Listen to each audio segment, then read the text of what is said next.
Well, good evening and welcome everybody, and thank you very much for coming. Those of you whom I haven't met, my name's Braund, and I'm the founder and executive director of Women on Boards. Many of you, of course, I have met, and thank you very much for supporting our WOBMeets throughout the year. We're in the slightly funky venue of the Emerald Peacock on board.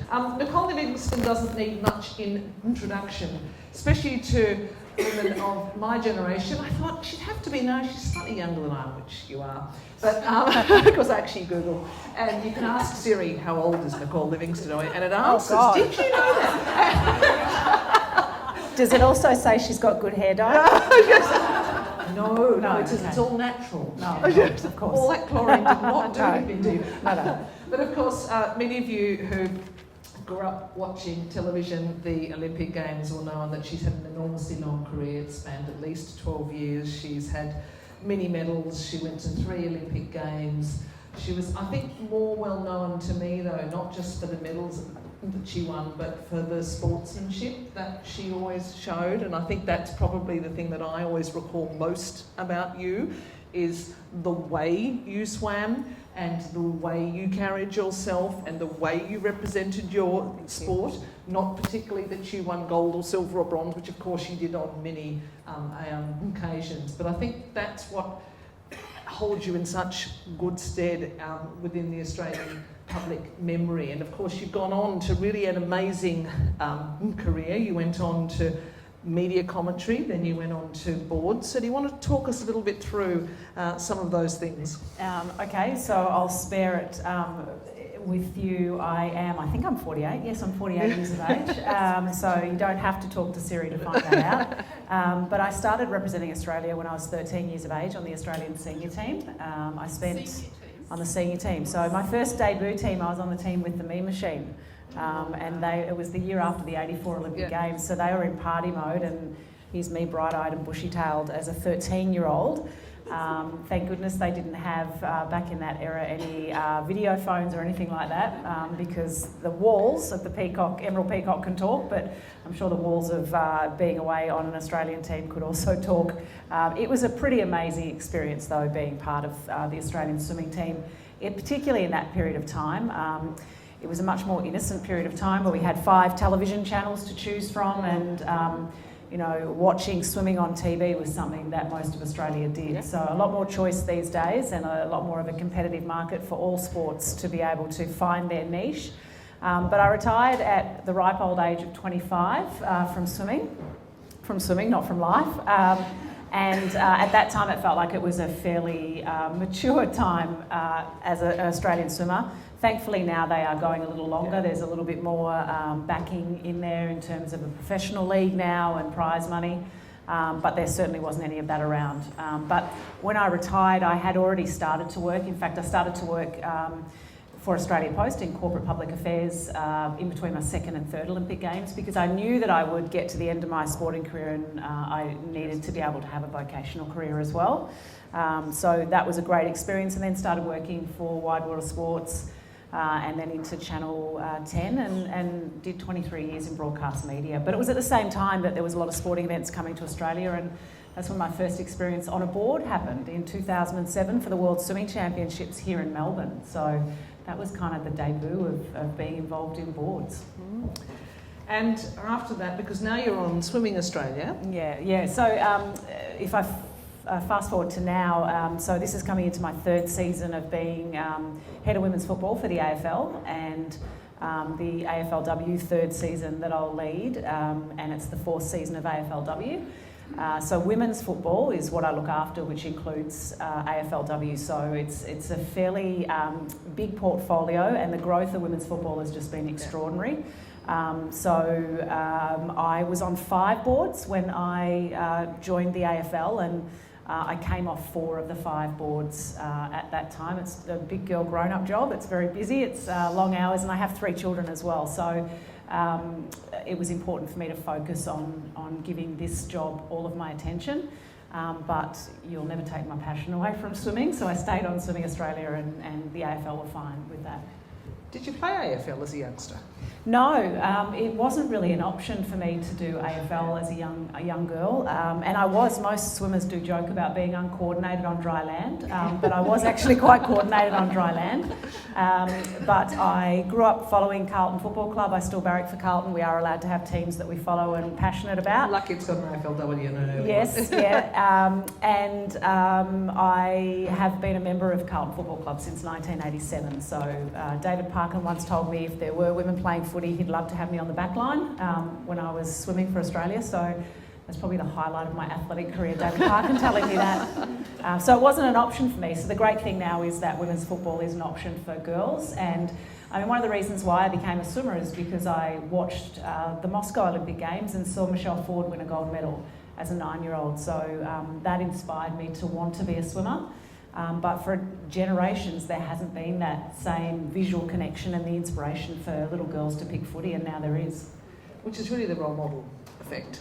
And it happens in every level. It happens in CEO level, it happens for women at the top of companies. It's such a recognised area, and cricket is also doing it well now too, because I understand that AFL and cricket are just going gangbusters as far as females are concerned. Yeah, they are. I actually shared the stage with Kevin Roberts at a conference about 2 weeks ago talking about women's sport, and we can certainly look at what cricket's done. Our first recorded women's football game in Australian football, was in 1914. He very quickly reminded me that he beats us on that, and it was in the 1800s the first women's cricket match was. So they are certainly well down the looking glass from us, from the work that they've done in terms of a joint CBA and being able to have equality of pay when it comes to the national team duties and a fair share of the revenue. They're probably, they're 30 years into this. So for us to be in year number 4, part of my job is actually to manage expectations and to continue though to push and to prod and to provide and to enable our players to have a voice as well. But it's also about managing expectations. It's also probably difficult because, of course, in cricket we're comparing ourselves with England, and we're comparing ourselves with India, and we're comparing ourselves with Sri Lanka. AFL, I don't think, is played by many other countries, and so actually it's only an internal competition. So in terms of pay equity, in many ways it will be harder to achieve because it's not a national team, as I understand it. Yeah, it's a really interesting space because the sports that we often talk about, and the Matildas have just achieved pay equity as well, the sports that we often talk about, we're talking about national representation, so the green and gold, and the AFL does not have that, and AFLW doesn't have that. So it's important to actually compare apples and apples and not apples and oranges, or apples and the whole fruit bowl, which is often the case. So when I look, it's amazing what's happened with the Matildas, but to be able to achieve that for the Australian representation, we just saw that Sam Kerr's, I think, signed for $2 million to play with Chelsea. There's so much other income involved in something like soccer or involved in cricket with the IPL. But for Australian football, it is it. That is it. You only get your income from playing the national competition, the national elite competition. So if we are to compare apples and apples, we're doing pretty well actually against WBBL, against the W League, against the WNBL. It is different to the men's side of the equation though. How much has the fact that there are no longer just 5 broadcast sources for looking at swimming or for looking at sport helped? Because the digitisation of the media and the fact we can access it on so many different platforms surely would have changed the game when it comes to the negotiation around commercial sponsors for things like the women's AFL. Yeah, certainly from an exposure point of view, the AFLW gets a lot of exposure. We have all of our matches covered live, and we've fought very hard to have that. That comes at a cost to the broadcaster as well, and quite often in this environment, compared to men's sport, the revenue that's coming in is not quite the same yet. That, for me, I feel like needs to have a generational change of those that are making the decisions in boards and in organisations when it comes to the commerciality or the commercial decisions for organisations. We need a generation of people that actually see the value of women's sport. And often it's not just in the size of the crowds that are coming, because our crowds and our data and our analytics actually don't compare to what the guys are bringing in. in terms of crowds that are going, our average crowd is around 8,000 as opposed to, the 100,000 that go to the MCG regularly to watch the men's side. But what we are doing is changing the nation in terms of opportunity for women to be involved in more industry and areas that they haven't had the opportunity to ever really be involved in. I also think it does a lot for young women's leadership opportunities and leadership potential, regardless of whether they go on to keep on playing AFL when they get through to their 20s. Tell me, how important is it to have women on the boards of the AFL clubs, who, by the way, are doing reasonably well when it comes to things like rugby league, rugby union, cricket? Actually, they're doing quite well, about 22 and 25%, with some clubs like Richmond, for example, being very long-term when it comes to having females on their boards. How important do you find that? I think diversity of opinion and diversity of representation is really important, and I think the AFL are doing a good job with that in terms of our commissioners that are represented there now. We've recently appointed our first Indigenous commissioner in Helen Milroy, who is just a phenomenon. To anybody that gets an opportunity to either hear her or meet her, she's just incredible. But our executive as well, we have strong female executives at the AFL, and in terms of employment, we're 50-50. And walking into the AFL, I had probably a similar impression to most people that, it will be male heavy, that, not a lot of opportunity for women. Perhaps there would be a difference in the way that it's presented for a woman to a man, but it's a complete opposite. We have a very strong leader of our people team in Sarah Fair, who has worked exceptionally hard for those opportunities for equity and equality to take place at the AFL. So I went to a dinner recently that Peggy O'Neill hosts with Jean Pratt, and it was for the female directors of AFL clubs. And I think there was about 40 people at the table, and of those 40, I think about 32 or 33 AFL directors. So it's quite impressive. Switching topics now to the national sports or the Olympic sports, which of course was your original passion, and you're still on the board of Swimming Australia. Often issues around governance in sport. Of course, we had the governance inquiry in 2012, we had the other one in 2016. A lot of it, I think, comes down to the federated structures, where, for example, you've got the state bodies, of course, then having to vote people on into the national body. So it's quite difficult to get necessarily skills-based boards. And also to meet, for example, gender targets, which were set back in 2012 and which not all sports have been able to meet. John Wiley's really pushing hard as the head of Sports Australia, the old Australian Sports Commission, to what's called the one management model, which is really more around being able to aggregate a lot of that up into a single national board. How are organisations going with that, and how do you think it's going to go? Well, it's John Wiley is very committed to it, so is Sport Australia. It's a very difficult landscape because we're talking about people's egos, we're talking about, in some cases, if you're thinking about one management and not replicating state associations, you're thinking about CEOs or executive directors in state offices. There are a couple of sports who are doing it well, and sailing took quite a few attempts to get it up and get it happening, and a few years down the track they are operating very well. Sport Australia are coming into all of the national sporting organisations to talk about the one model. So through Lee Russell, who is our CEO, we continue to talk to our stakeholders. But yeah, it's a really interesting environment because you have a situation of the states voting you in, whether or not you are a director of the national sporting organisation. So, and to try to encourage everybody to park their own flavour of what they're trying to get done for what is best for one national sporting organisation is quite unique and challenging. We have challenges as well when it comes to that with Swimming Australia. We continue to try to, assist as much as we can, but each state do want to have their own nuances, which is important as well. It is important, and particularly those states who are less well represented, who often feel left out, I think. Are you an elected director? Or I am. I'm an elected director. I'm actually chair of the nominations committee as well. Previously chair of the high performance committee for about 4 years. And we actually have, I'll give you a little insight. We actually have at the moment a vacancy as an appointed director, but it only has 3 months left on its term, so we don't need to fill that. We won't fill that because it's Christmas New Year period as well, but we will need to fill that position by January 31, and I've just requested, we've done it previously, we'll actually go to market for that. We'll actually put an ad out to see... We'll pick it up and post it on... what interest we have on that appointed director position. So that replaces previously Simon Rothery, who's CEO of Goldman Sachs. He was with us for quite some time, and Kieran Perkins took his spot, and then Kieran ran for elected directorship just in October and was elected. So we've got one appointed position that's yet to come. Okay, excellent. And that's a skills-based position?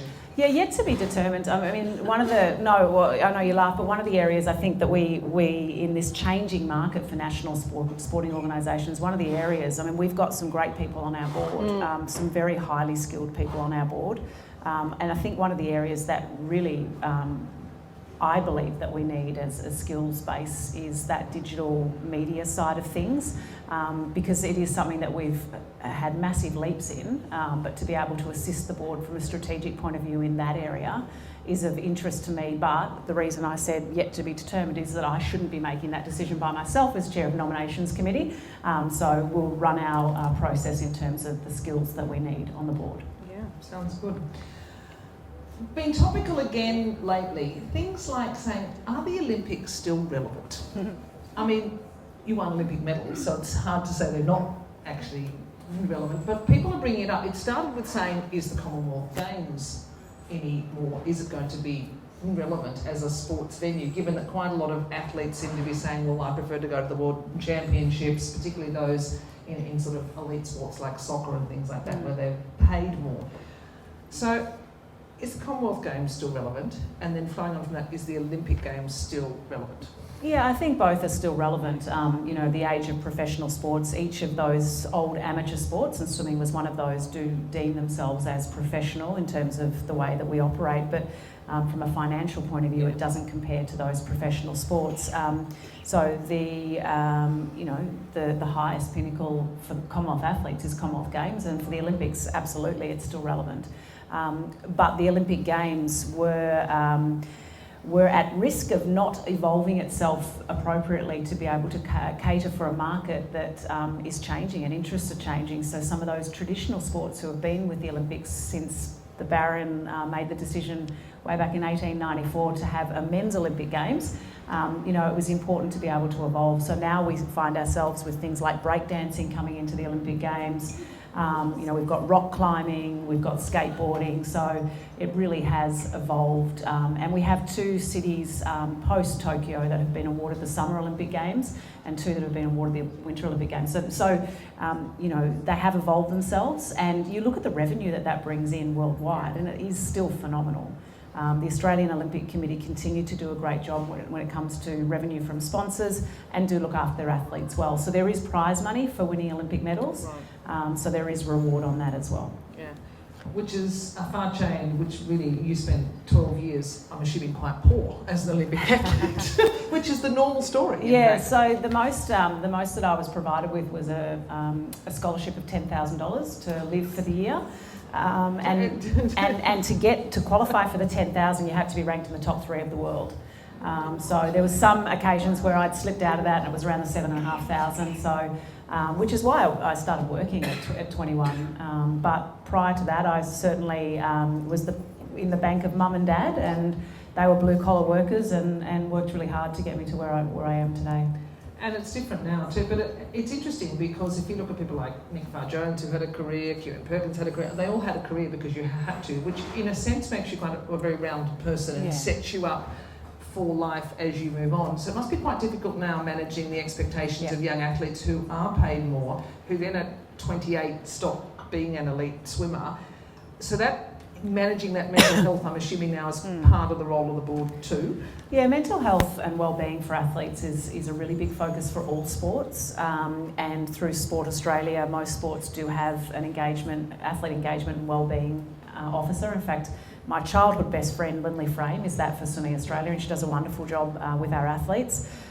Likewise, the AFL have just appointed their first ever head of mental health and wellbeing in Kate Hall, and we have a chief psychiatrist in Ranjit Menon. So they are 8 weeks into the job, and they are working really hard to try to transform what is best practice.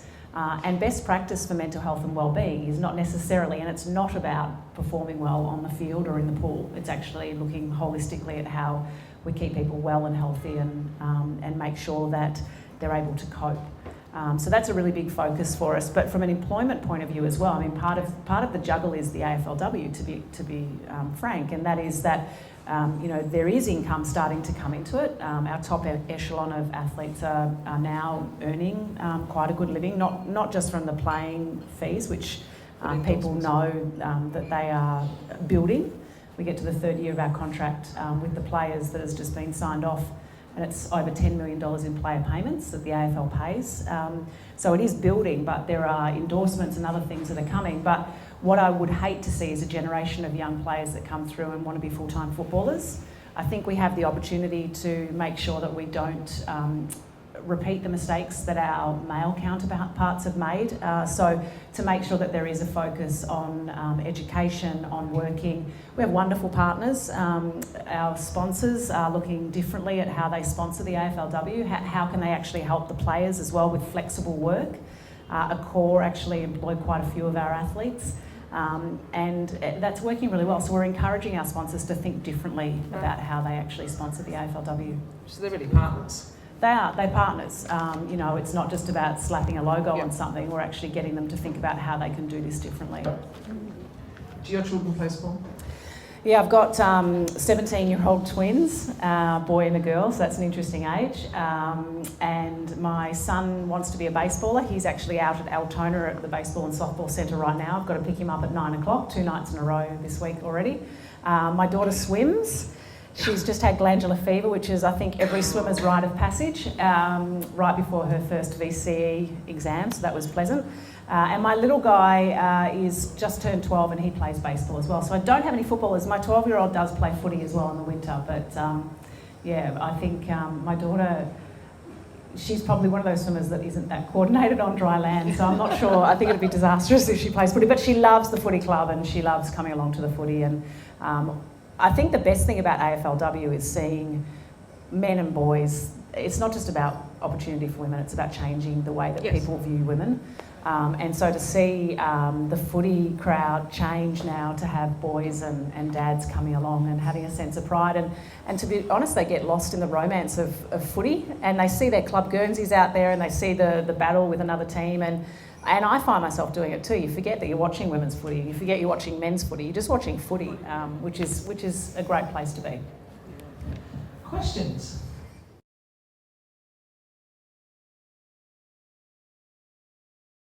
It's creating a whole new normal. We like to talk about creating a whole new normal, and we know that is definitely happening. So thank you very much. I recognise we've got a long way to go, and the recent CBA delay that made headlines, I'm okay with that.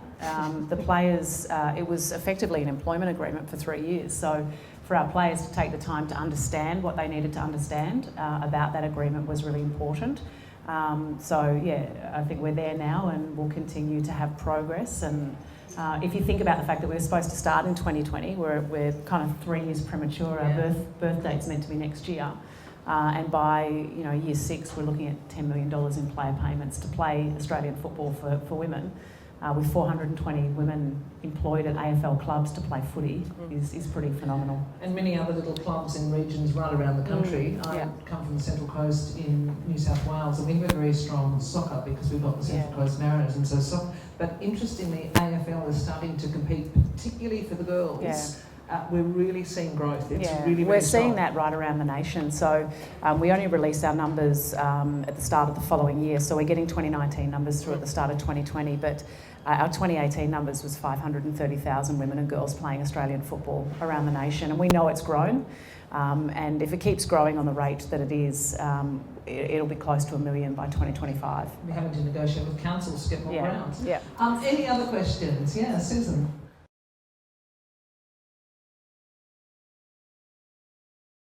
Yeah, I think, and it's not enough just to say it will be a generational change, but it will be a generational change of creating a whole new norm. But I think one of the things I do talk about is equally valued and equally considered, because we acknowledge that the pay rates aren't the same when it comes to the elite side of the game, but part of what matters is how our players are accepted into their clubs, the offerings in their clubs, making sure that when they walk through the door, they feel part of the organisation. And we've still got some work to do with that. We've got 4 new clubs coming in this year, and we continue to make sure that, the girls are having an experience that wants them to keep coming back for more. From a country point of view, I'd love to see more girls playing footy as well, and to try and come up with a way that netball feels comfortable about that, because I think we can coexist. Particularly in regional areas where footy netball clubs operate together. So it's important to make sure that we can coordinate, whether it's a Saturday is netball and a Sunday is footy, or the other way around. Maybe you could have a men's evening netball competition. Be a great idea. Be a great idea. Yeah, it seriously would work, because they do mix netball in some regional areas, but they don't have enough people basically to man the teams. But I think, so we've got community guidelines for football clubs, and soon we'll be going to market with a new women's community lead, which will be in our team, which is great. We haven't had that with all the growth that we've had. So to make sure that we're actually coordinating with states, making sure from a club experience that girls are turning up to footy clubs around the nation and having a good experience, so that they keep wanting to come back for more, because we look at the churn. Like most sports do, and there are various reasons why people stop playing sport, but we want to try and make sure that it's not because of an experience that they've had. So we're pretty strong-willed with that, and we want to keep making sure that experience, so they're not put on the crappy backfields and no lights and crap old gear, that they're actually getting equally valued and considered. We've still got some time to get that to happen. Does netball see you as a competitor? I think all of us... collaborate. Well, I think we all work really well together. We do consistently catch up with the conveners of other women's professional sports, because we all have very equal challenges and opportunities, and we all realise that if one of us stumble, we all stumble together. We've been good with collaborating. As an example of that is that the T20 World Cup... record crowd that they're going for. I mean, we've got 53,034 people coming to Adelaide Oval. So it's important for us to make sure that we're able to assist that in any way we can. So Nick, who's the CEO of that organisation, came to us and spoke to us about fixturing and trying to make sure that we didn't fixture anything against it, which we haven't. And in some cases, it'll be great to see our crowd wander across to the MCG as well on March 8 to try and help with that crowd. So I think if we're all strong together, it actually changes the economic scale as well out in the marketplace. Yeah, no, I agree. And Sally McIndoe, who's here as well, who's on the trust, would be very keen to, on board, would be very keen to actually see that happen as well. So March the 8th, everyone's really got to buy a ticket, because it could be the largest crowd ever at any women's sporting fixture ever. And of course Australia's going to make the final, short of some extraordinary hiccup. But even if it doesn't, we still need to actually turn up. Other questions and comments? Big one. I don't know what I don't know, so when I hear stories, which often happens, about those kind of experiences, those kind of experiences of even changing forms to make sure that they're catered for females is really important.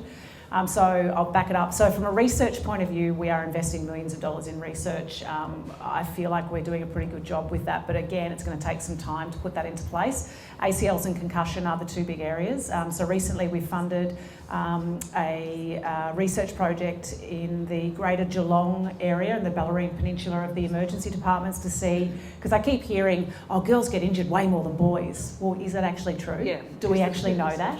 Because part of the love of playing Australian football for girls is they love the rough and tumble, because everything else in their life they do, they're told where they can stand, where they can move, what they can do, you're not allowed, no contact, not allowed to touch anybody. So they're actually loving the rough and tumble. So we'll get the results of that soon in terms of what is presenting at emergency departments for men, for women, what are the majority of the injuries. We now have 3 years of data from the elite side of things, from the NAB League girls competition side of the equation as well, in terms of ACLs, in terms of concussion, the other injuries that are taking place as well. So it's going to take us some time to actually build the data set that we need. We are predisposed to more knee injuries than men because of the way that our bodies are built. So we can't completely get rid of that potential of injury. And it's the same for soccer, it's the same for rugby league, rugby union, netball, any of the sports, anything we do. I've got 2 knees that need to be replaced and I swam. I didn't do any dry land stuff. So, we are predisposed to that. So what we need to do is to figure out how we can actually reduce the potential of injury. And what we've invested in is a program called Prep to Play through La Trobe University. That's available on the AFL website, so coach.afl, and you'll see female resources and Prep to Play is there. It's a full video series because part of it is, yes, the way we're designed. From a strength and conditioning point of view, we do actually need to start to do a lot more work in terms of changing our physical preparation, but it's also skills-based as well. So it's learning the correct technique. So we are getting that out as much as we can. This new community position is going to help me with that because there are a series of exercises, warm-ups, making it really easy. We've redesigned all of our coaching accreditation to have education when it comes to coaching girls. So not just female coaches coaching girls, but male coaches coaching girls as well. So part of it is that they just put the lens of the AFL men's side of the business onto girls, the way we train them, the way that we produce great footballers, and that's not right. So we need to figure out best practice as well. Doesn't work in the workplace either, of course, exactly the same thing. So you're doing specific leadership training around it as well? Yeah, we do. We've just finished all of our club visits, so this year in terms of educating our players. So we had 147 players come in for induction, so new players to the AFLW, and so that was, we actually had Theatre Sports Australia come in for the first time, because there's nothing worse than sitting around listening to Asada talking about peeing in a cup or whatever else you have to do. When you're 16 or something. Yeah, so we actually had Theatre Sports Australia come in and actually workshop out respect and responsibility, the integrity side of the business as well. So we do leadership in terms of bringing through the next generation of female coaches as well. We're into our second AFL Women's Coaching Academy, and this time round we have 3 of the 6 participants in that are players, because we realise that the next generation of female coaches will actually come from our playing cohort. And so Chelsea Randall, that's just done her ACL, is one of those players in our coaching academy. So she at least will have not just rehab to be thinking about, she can think about the coaching academy as well. But I feel like, again, we've got this massive laundry list of things that we need to do and want to do. But part of my responsibility as well is to stick within my budgets, bid for more budget when appropriate. We've just secured $10 million over 3 years into Talent Pathways. And we'll continue to push forward for it. And how do all of us support women's sport? Well, if you're involved with organisations to actually change the dialogue, it's the unconscious bias as well that we do try to pick ourselves up on. If we have a men's match and a women's match on at the same time, it's not a curtain raiser that the women are performing. That gives a connotation that we are a support act, and we're not. It's a double header. So one of the things with the double headers that we've tried to ensure is that any double headers that we've agreed to, we've selected venues that change rooms are appropriate, that the compromise of athletic warm-up and performance is not there. So we're making sure that the players are well looked after in that point of view. But if you are making decisions, it's not just thinking about making decisions about men's sport, because the data analytics on a page look better. Thinking about the way that we are changing society in terms of opportunity for women, it doesn't necessarily need to be about Australian football, but Australian football and other sports are actually paving the way for women to have more opportunity. So considering getting involved and supporting women's sport if you are in organisations. I think about some of the venues, we do get them to actually think about the way that they charge us when we come in as AFLW. It's not just the AFLW tax that gets put on, because we don't have the same budgets as the AFL side of the business. So organisations have been very supportive with that. But go and watch a match. What we do know about AFLW is that if you go along and watch a match, you'll become a fan of AFLW, because it's community, it's the suburban venues that we're going back to, and once you go, you realise how hard these girls are playing and how hard they're working, and once you see it, then you're on board, and then you'll watch it on the telly. So that's a big thing for us this year. Yeah, and get your sons to watch it on the telly as well, which I think is the other thing too as well.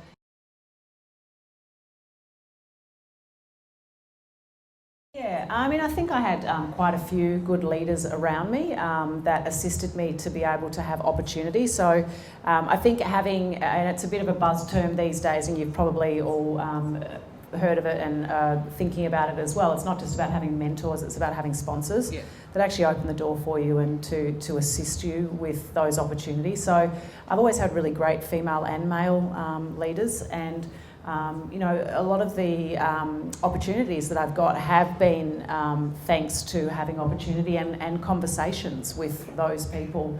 Also government, some of the positions that I've been able to be involved with have been government appointed positions. So to be able to make sure that you're connecting in with government as well, state and federal government, and you know, making sure they understand that you are there and that these are the skills that you bring and these are the opportunities that you're looking for is really important.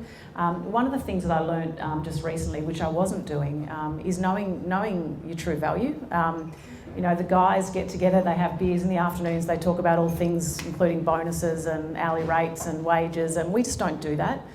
So to actually find a recruiter and sit down and have a coffee and talk about your skill set and what you're looking for and, you know, what your worth is, and then to be able to actually represent that is really important, because I think we all go through the self-doubt and we don't speak up enough for ourselves. So definitely have a coffee with a recruiter and talk about yourself and your skills and what you would like to do, because that could lead to something. But from a government point of view, so Vic Health was a government appointment, the VIS was a government appointment as well. So yeah, they were great opportunities. So how old were you on your first board? I'm not very good with age. 36? Okay. No, maybe 35. 35 on my first board. Yeah. Yeah. And you had obviously a fairly serious profile because you kept going with the profile, which also is an important thing once you've left swimming and you've stepped off the podium. Yeah. You kept going in terms of Channel 10, so people kept seeing you and those types of things. Yeah, I mean, I think that does help in terms of having profile, but I think making sure that you surround yourself with people that may be able to assist you as well.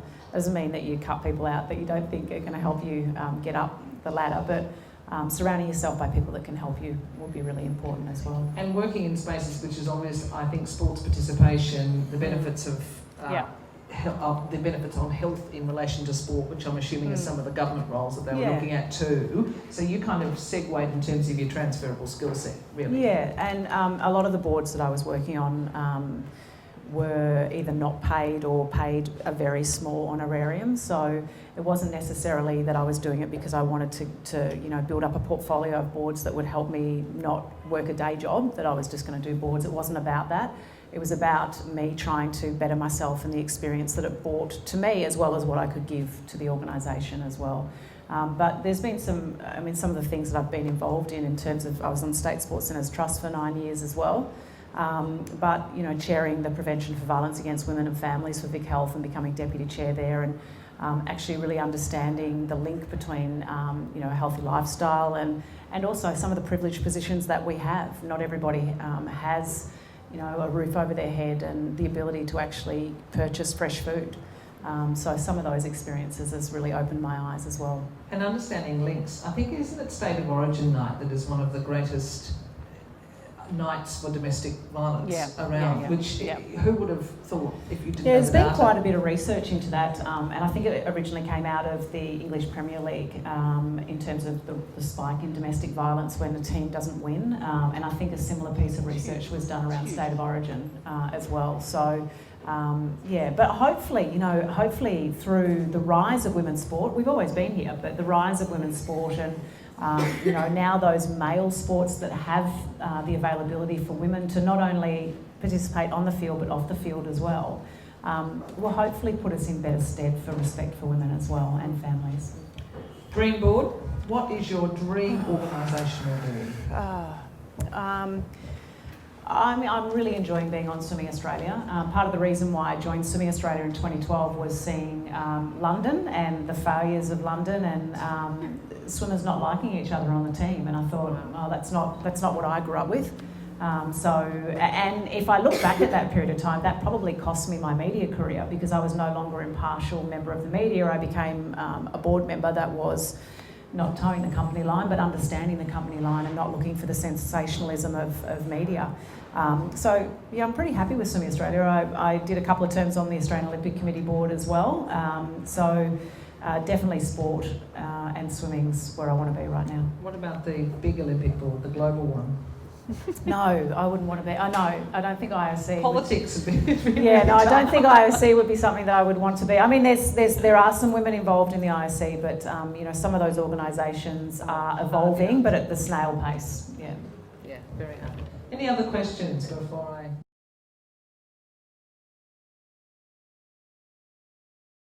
And we've got 420 women that all have their own stories and are all equally amazing. Taylor has, she's provoked a conversation that for a lot of us we haven't been able to have, and that is the way that we talk to each other, the way we respect each other, the way that we treat people.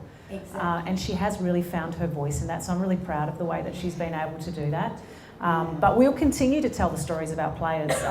I think the first year I came in, people said, we told the stories in the first year, we don't need to keep telling the stories, but we do. We need to keep highlighting these stories and keep telling people about the remarkable things that are happening. Absolutely, and the way she spoke to the EBA was very impressive as well, and that was a good message for the men in the room also. Yeah. So, and she was so young, but could speak so intelligently to a topic like that. Yeah.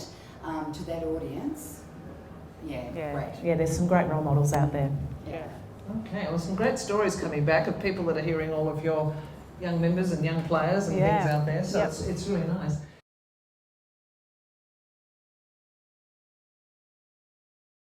I think on reflection of that period of time, so Matt Horton had a podium protest against Sun Yang, who's just participated in a public hearing with WADA. So we'll get to understand exactly what went on with there and a ruling on that as to whether or not he can continue to swim. But unfortunately, the period of time as well with Mac making a podium protest, we had an athlete that went positive as well in Shayna Jack that again, that case is at the moment before ASADA, so she hasn't represented her defence yet. But it was a bit of a perfect storm, and we had our second female CEO leading us, and what Lee did was remarkable. Because we had a national team over at World Championships, and those World Championships were vitally important for our athletes to protect them. And Lee fronted, I think she did something like 47 media interviews. She fronted the media.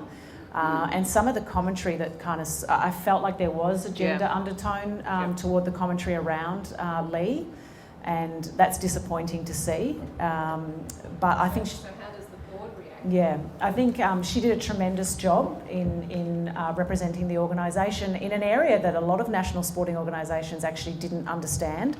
And ASADA are now trying to educate all of the national sporting organisations, because what she did was absolutely 100% following process. That we had no right to release the fact that Shayna had gone positive, and under no circumstances was it to be public. So from a board point of view, just trying to support her as much as we possibly could, but it was on me to know, and that is an ASADA principle as well. Again, I can't speak more highly of Lee, but it does take its toll. You were also quite well prepared, I'm guessing. I don't know that you're completely well prepared for anything like that in the cycle of media that we're currently in, and for anyone that's on a board, it's really important to understand that. It was important for us to not believe everything that we read, because a lot of it was absolute complete BS. That we're looking for clickbait, which is how the journalists are now given their bonuses and their KPIs, is based on how many click-throughs and how many subscriptions are sold. So it's a really difficult environment for an organisation to navigate through. We were able to bring in an organisation to assist us from a media plan point of view, and they are always on standby for us. But it got pretty robust there. Our head of media previously worked for Cricket Australia during a pretty tumultuous time for Cricket Australia, and I read an article that was derogatory towards her. You know, this is a staff member doing her job. So it was a pretty horrific. I'm not sure that 100% anything will prepare you for that, but you know, from an audit and risk point of view, we certainly have those kind of issues on the radar and a plan in place. Can we learn from it? Yes, and you know, we can put in some immediate reviews on how we performed and what we did. But more importantly, once the case has concluded, which is important for us to wait until that concludes, then we can have a look at how everything played out. It's a bit like a bushfire. I mean, sorry to say that. Yeah. Living in New South Wales, we're currently living in the bushfires, which are terrible. But it just gets ahead of you. It gets ahead of you so fast. It must be impossible for the board to meet. And if you keep talk. reacting to all of that as well, it fuels the fire. Yeah, and I mean the great thing about Lee is she just stuck to message, and some of it was quite difficult. But she knew what the process was, which was a very well-read and well-researched CEO. And she knew exactly, she took great advice from our reputation risk advisors, and away she went. And I look at the way the team performed. We won 19 medals at those World Championships. It's our best World Championships for quite some time. And that was because Lee was able to actually buffer the team. So, yeah, she did an extraordinary job. It's an amazing illustration of that nexus between management and governance. Yep. And to be honest, in those periods of time, it's actually the propensity to want to roll your sleeves up and dive into the weeds as a board is quite high and strong, but to actually understand that will get in the way is really important. So I'm sure most of you have done company directors courses, and to understand that you need to actually allow operational to be operational and try not to get in the way. And certainly from my point of view, that was my approach. Okay, we are going to get Nicole to... When do you want to do the Christmas message? Because I'm supposed to... Can we do that after we finish? Because we've got mics on. Yeah, we can do that after we finish. Because we are going to do the Christmas message to everyone, which I have to do as well. It's on my schedule. But could I just ask for... As I said, I'm going to close the way that I opened. I honestly think it's been your commitment to sport, it's been your commitment to sports participation, and particularly your commitment to the participation of young women and women through to masters. I'm assuming you do masters sport, yes? Do you do masters sport?